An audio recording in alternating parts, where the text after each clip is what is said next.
Irashaimase. Hello and welcome to Fataris' Kitchen. I'm your host, Chef Fataris. It's time once again for Shoot 'em Up Saturday, and on the menu this week we have Progear, horizontal scrolling cave bullet hell action. What kind of taste will it have? Let's get cooking and find out. From legendary shoot 'em up developer Cave and publisher Capcom, Progear released to arcades in 2001. It would remain an arcade exclusive save for a couple mobile phone ports until its release as part of the Capcom Home Arcade in 2019. Then in 2021 it was released as part of the Capcom Arcade Stadium, and that's the version that we're looking at today, specifically on the Nintendo Switch, though this is available on all current major platforms.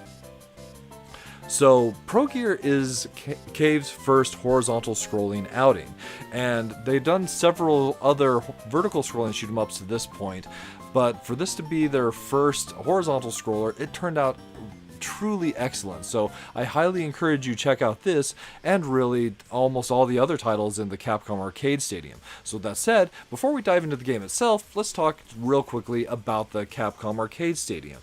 So the Arcade Stadium is basically this compilation where you have all these different arcade titles from Capcom's arcade history. And the presentation is just phenomenal. You've got all these great arcade cabinets. You can kind of like customize the way the arcade cabinets look, and if you wanted you could play them that way, though that does make the whole perspective difficult.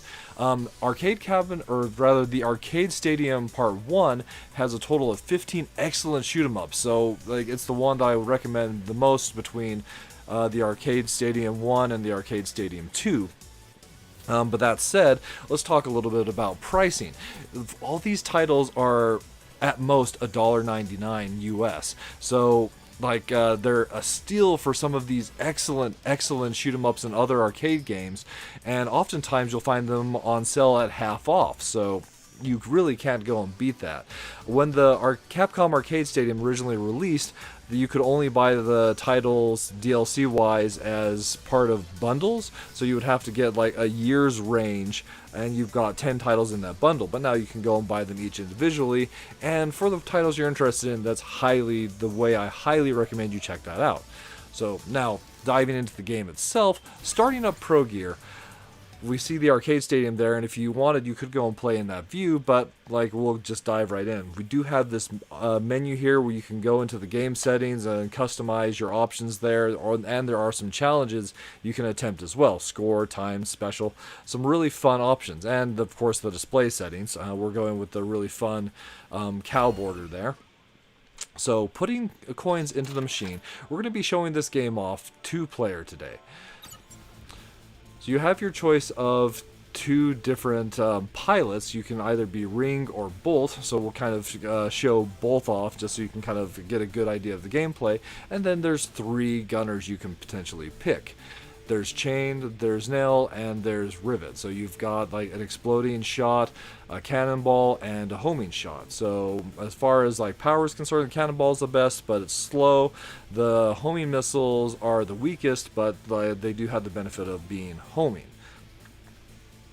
You can potentially change up the look of your character, so you can play as the P2 look, as the P1, that sort of thing, with some additional button presses, and it's also possible using some button presses to change the positioning of your gunners, which basically act as options or satellites around your fighter.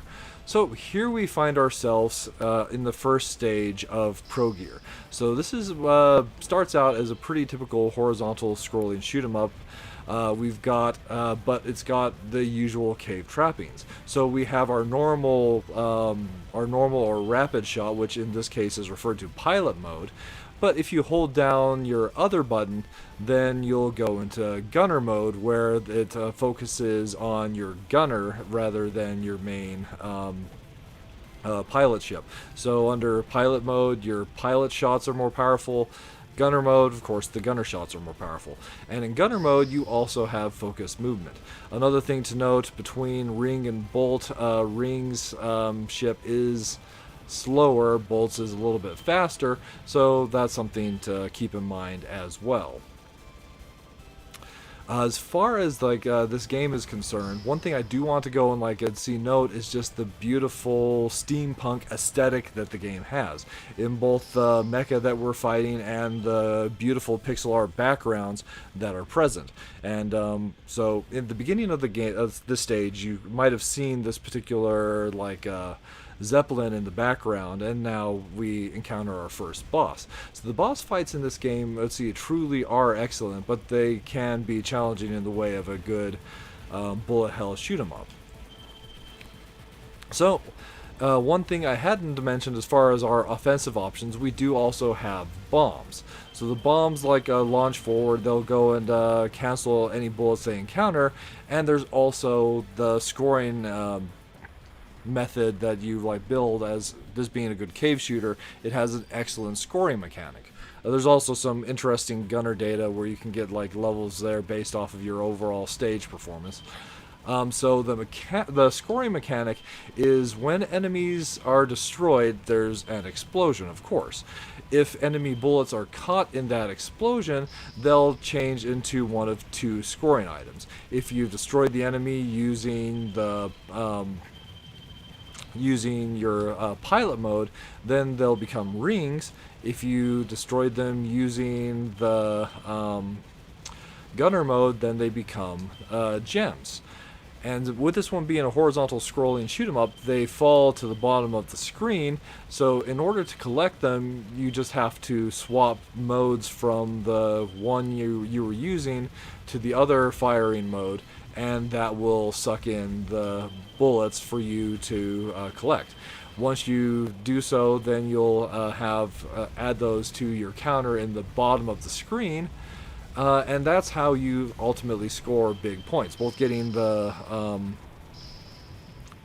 scoring items as well as building counters at the bottom will add a higher point value to your score for every shot you fire.